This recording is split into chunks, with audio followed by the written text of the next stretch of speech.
Okay, everyone ready? Yeah. Awesome. So this is going to be a bit more lecture-based versus not as much like workshop breakout. There will be a little workshop in it, but it is going to be me talking at you a fair bit. So the objectives of this is to explain why presentation skills are important. Let me just fix this. We're going to list 3 things that we want to focus on when we're presenting, list 3 things to avoid when you're presenting, and then we're going to actually practice presenting. So first off, I have a question for you all. Who here wants a job when you're done with this program? Please, everyone should be raising their hands. Otherwise, you should probably talk to your instructor to talk about why you're even here. So the reason why it's important for us is because of capstones. So being a good presenter will help you be more confident. It will help you to be able to speak and think while you're under pressure, which is always good. And that also helps your confidence. It also helps put you in the shoes of the audience to have a better understanding of where other people are coming from and how you're portraying yourself. But for us specifically, it's capstones. Capstones are huge. It's how you're going to be showing employers why they even want to hire you. You're going to be standing up, talking in front of them, and it's going to be really important for you to actually be able to show why they want you. So what are some presentation skills? So the first one, and in my opinion, the most important one, is when you're actually coming up with your presentation. A lot of times people will start with the what. What am I talking about? Then how do I do this thing? And then why is it important? No, switch that up. Start with the why. Start with why the audience should even care that you're talking about this. Why is it important to them? That immediately gets them engaged with it. Then you can talk about what it is, and then you can talk about how to do it, how to use it, whatever it is. So audience attention is paramount. You won't be able to really give a good presentation if you don't have the audience actually engaged. The whole purpose of it is to have the audience engaged. So you can use a catchy hook of some sort. You can use a non-open-ended question like I asked you guys, like raise your hands if you want a job after this program.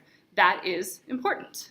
That automatically got you guys engaged. You're like, oh, maybe I should pay attention to her because she might be able to give me some tips that I can use in order to get a job.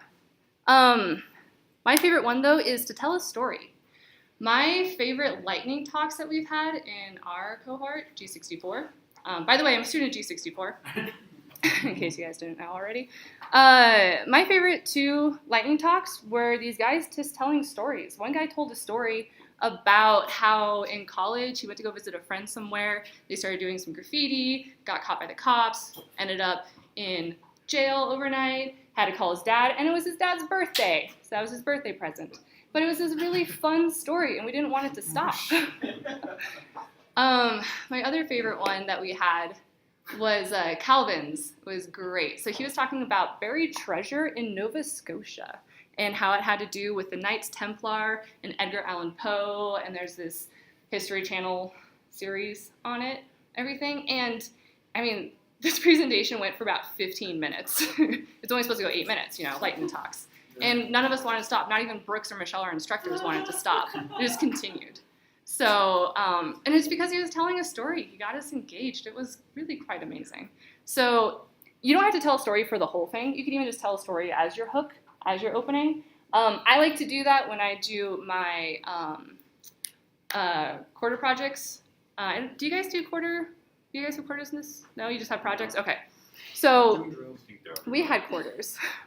And I like to try to put the audience in my shoes for it. Like say, imagine that you live in a house and you have 3 roommates that are these guys that aren't very good with, deadlines and giving you money for rent. So, and I try to get them to where I am, put them in my situation so they can have a better understanding of why they should even care. Add humor. I've made you guys laugh a couple times, which is great. Woo. But humor is a really good way to make the audience care. Hey, Paul. To make the audience care about what you are actually talking about. Paul's another student in G64. He's a stand-up comedian, so he has shows and stuff. You guys should go to them. Pretty awesome. Also, a really good presenter. So add humor wherever you can. Paul's great at that. Even if it's just a little bit, you can add humor in what you say, or you can add humor with images that you have on your screen or anything like that. Personal experience is huge. So if I'm going to give a talk on rock climbing safety, I'm going to probably let you guys know that I've been climbing for 12 years. That's my own personal experience. I'll tell you my personal experience from situations that I've encountered while on a cliff face. And that lends credibility to me. Also makes you guys be like, oh, maybe I should actually pay attention to her because, yet again, she might know what she's actually talking about.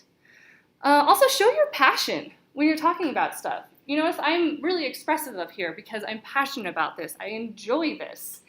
Do that. Show people. You can use it with gestures. You can do it by changing the inflection of your tone, throwing in humor, whatever, moving around. You don't want to just stand up here and just be like, yeah, and then I did this, and I really liked it, and it was great. That's not engaging. No one's going to care because you seem like you don't care. Slides are huge.